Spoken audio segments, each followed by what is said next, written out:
മൂസിൻ്റെ കല്യാണത്തിൻ്റെ ഒത്തുകൂടലിന് ശേഷം ഞങ്ങൾ വീണ്ടും ഒന്നിക്കുകയാണ് ഗൈസ്. അതെ, നാജീൻ്റെ പുതിയ ഫ്ലാറ്റിലേക്ക് പോവാണ്. ഇങ്ങനെ ഇറങ്ങി ഞാൻ വേഗം ബസ്സിൽ അരിക്കത്തെ സീറ്റ് തന്നെ പോയിരുന്ന് നല്ല കാഴ്ചകളൊക്കെ കണ്ട് ഇങ്ങനെ പോവാണ്.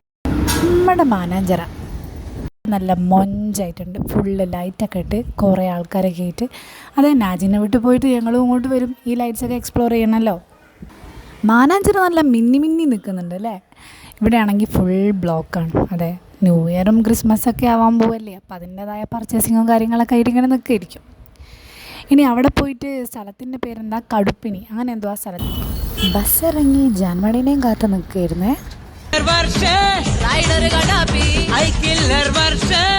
റൈഡർ എത്തി.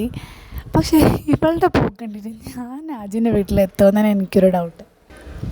ഇവൾ എൻ്റെ അടുത്ത് ചോദിക്കുക നാജിൻ്റെ വീട് ഏതാണെന്ന്. എനിക്കറിയോ, ഞാൻ ആദ്യമായിട്ട് പോവാം. എന്നെ വിളിക്കാൻ വേണ്ടി വന്നിട്ട് തിരിച്ചു പോകുമ്പോൾ അവൾക്ക് വീട് ഏതാണെന്ന് അറിയില്ല. എന്നെയും കാത്ത് കണ്ണിൽ എണ്ണ ഒഴിച്ച് നാജി കാത്ത് നിൽക്കുന്നുണ്ടായിരുന്നു. വ്ളോഗിൻ്റെ കാര്യം ചോദിച്ചാൽ എന്താണെന്ന് വെച്ച് കഴിഞ്ഞാൽ, ഹായ് ഹലോ മഷി എന്ന് പറഞ്ഞ് തുടങ്ങുന്ന ഒരു വ്ളോഗർ ഈ ബാത്തുവിനെയാണ് ഇപ്പം കണ്ടത്. ഞങ്ങളുടെ കൊറോണ മിസ്സിങ്ങാണ്. ബാക്കി ഇതാ ഇത്രയും പേരെ ഇവിടെ ഉണ്ട്. നാജിൻ്റെ നല്ല ചായയൊക്കെ കുടിച്ച് ഞങ്ങൾ കോഴിക്കോട് എക്സ്പ്ലോർ ചെയ്യാൻ ഇറങ്ങാണ്. നമ്മളങ്ങനെ എക്സ്പ്ലോർ എന്താ പറയാ, കോഴിക്കോട് എക്സ്പ്ലോർ ചെയ്യാൻ പോകാം കേട്ടോ. അതെ, ഞങ്ങൾ രണ്ടാളും മലപ്പുറംകാരാണ്.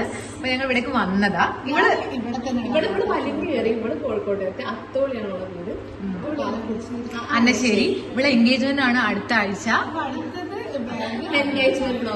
അപ്പൊ എല്ലാവരും എൻഗേജ്മെന്റിന് വരണം. നമ്മൾ വിളിക്കൂല, ഞങ്ങൾ വിളിക്കുന്നില്ല.